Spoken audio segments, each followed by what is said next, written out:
The Depression did little to alter the role of women in the American workplace. According to a 1930 census, almost 11 million women, or 24.3% of all women in the country, were gainfully employed. 3 out of 10 of this working women were the domestic or professional service. Of professional women, 3/4 were school teachers or nurses. For most part, women worked long hours for low wages in the 1930s. More than half of the employment women worked for more than 50 hours a week. According to the Social Security Administration, women average annual pay in the 1937 was $525, compared with $1,027 for men. The Depression caused women wage to drop even lower, so that many working women could not meet basic expenses. Certain industries such as caning textiles and meatcapping gladly hired women to reduce wages. Added to these poor women conditions, the low-wages women who worked faced social criticism in the 1930s, since they were believed to be taking jobs away from men, in most cases the replacements of these men by women. However, women were doing work at a wage most men would not accept.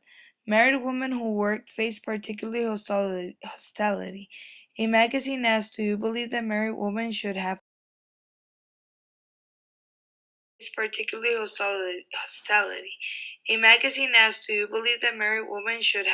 full-time jobs outside the home?" Only 50% of the respondents approved, while 48% disapproved, while remaining 37% giving it a conditional approve.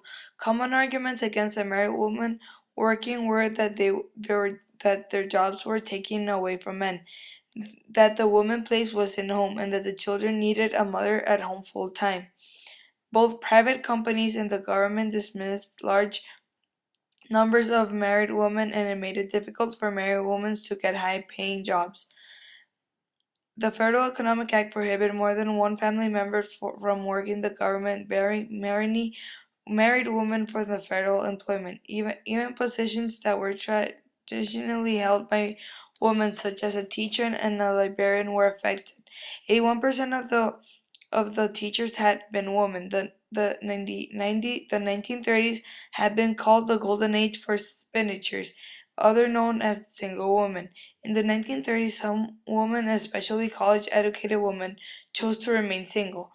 This woman expected to find a spiritual and emotional fulfillment for other women. The decision to remain single was often part of a committed career in social reform, academic life, or a profession. In spite of this discrimination, women faced a tight labor market. The Depression provided opportunities for this young woman to become self-reliant. The experiences of economic independence inhibit this desires to hurry into dependency of marriage. As one of the Providence, Rhode Island explained, "It's not that I didn't want to get married, but when you're working and have your own money." The Depression also created a scarcity of men financially able to marry and led to many broken engagements. Another woman explained that she did not choose to remain single, but her obligation to her family came first. "During all these years I worked, I had a boyfriend, but we both had responsibilities at home. Now they say, career woman, but at the time you wouldn't call yourself that. It's just because you felt that you had the responsibility at home too.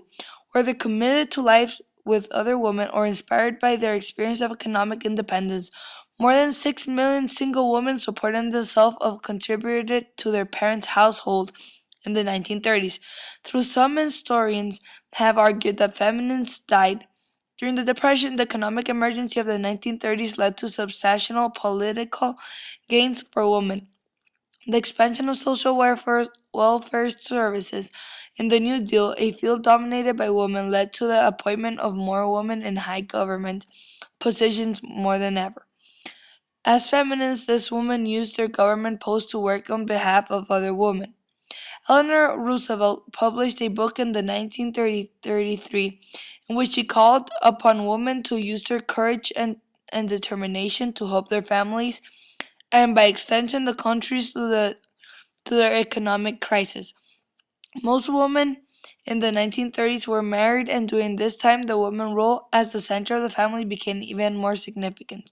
The Great Depression served to reinforcement of the traditional gender roles, with women as homemakers, which are great inspirations for women right now.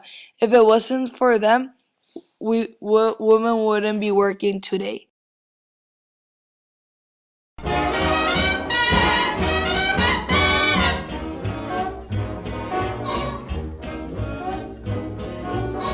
Have you seen the well-to-do up and down Park Avenue on that famous thoroughfare with their noses in the air? High hats and arrow collars, white spats and lots of dollars, spending every dime for a wonderful time. Now if you're blue and you don't know where to go to, why don't you go where fashion sits, putting on the Ritz.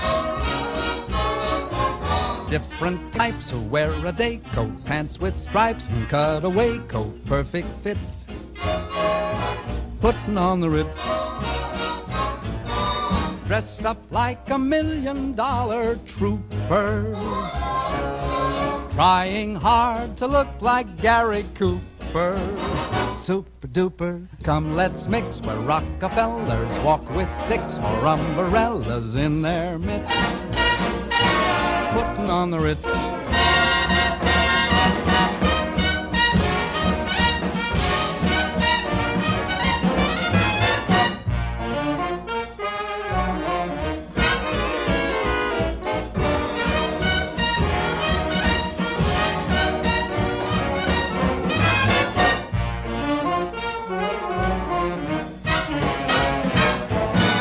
Tips his hat just like an English chappie to a lady with a wealthy pappy. Very snappy, you'll declare it's simply topping to be there and hear them swapping smart tidbits, putting on the Ritz.